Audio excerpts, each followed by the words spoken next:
इस दुनिया में एक ऐसी भी जगह है जहां आज तक जो भी गया है कभी वापस लौट कर नहीं आ सका। जी हां, मैं बात कर रहा हूं बरमूडा ट्रायंगल की। क्योंकि बरमूडा ट्रायंगल में हजारों जहाज यहां हादसे का शिकार हो चुके हैं।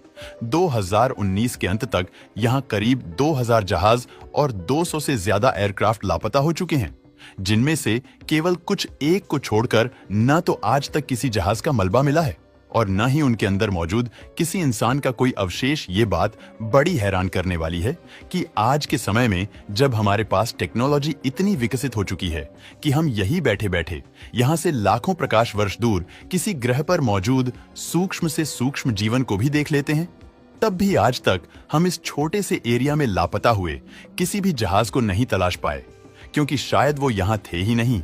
ये बात 4 दिसंबर 1970 की है, जब पायलट ब्रूस गर्नर ने अपने पिता और एक बिजनेस पार्टनर के साथ एंड्रोस आइलैंड से फ्लोरिडा कोस्ट जाने के लिए उड़ान भरी।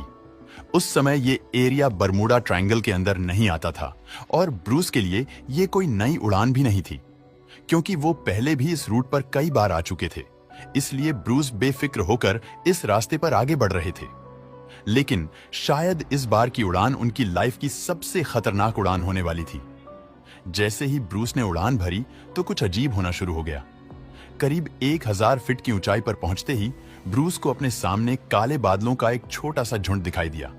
यह झुंड दूर से एकदम नॉर्मल लग रहा था, इसलिए ब्रूस किसी नॉर्मल बादल की तरह ही इसमें से भी आसानी से निकल गए। यहां तक सब कुछ ठीक था, लेकिन जैसे ही प्लेन 11000 फीट की हाइट पर पहुंचा तो एक बार फिर एक काला बादल प्लेन के सामने आता है। इस बार यह पहले वाले की तुलना में कई किलोमीटर बड़ा था, इसलिए ना चाहते हुए भी ब्रूस को इसके अंदर से ही गुजरना पड़ा। जैसे ही ब्रूस ने इसके अंदर एंटर किया तो चारों तरफ अंधकार छा गया। ब्रूस को कुछ समझ नहीं आ रहा था कि आखिर ये बादल क्या चीज है, क्योंकि ये किसी नॉर्मल बादल से बिल्कुल अलग था। तभी कुछ देर बाद वह अचानक सफेद लाइट चमकने लगती है। ये बिल्कुल बिजली के कड़कने जैसा था, लेकिन लाइटनिंग नहीं थी, क्योंकि ये फ्लैश लाइटनिंग के मुकाबले काफी ब्राइट थे और किसी जाल की तरह उनके प्लेन के चारों तरफ फैल चुके थे।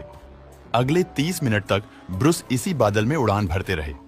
इस दौरान उन्हें एहसास हुआ कि ये वही सेम बादल था जो उन्हें 1000 फीट की हाइट पर मिला था। फर्क सिर्फ इतना था कि इस बार ये क्लाउड किसी टनल की तरह सिलिंड्रिकल था। ब्रूस इस टाइम इस सिलिंड्रिकल क्लाउड के बिल्कुल सेंटर में उड़ान भर रहे थे। इस टाइम उन्हें ऐसा लग रहा था कि शायद वो स्ट्रैप से कभी बाहर ही नहीं निकल पाएंगे, क्योंकि दूर दूर तक कहीं भी बाहर जाने का कोई रास्ता दिखाई नहीं दे रहा था। लेकिन तभी एक और रहस्यमयी घटना घटती है।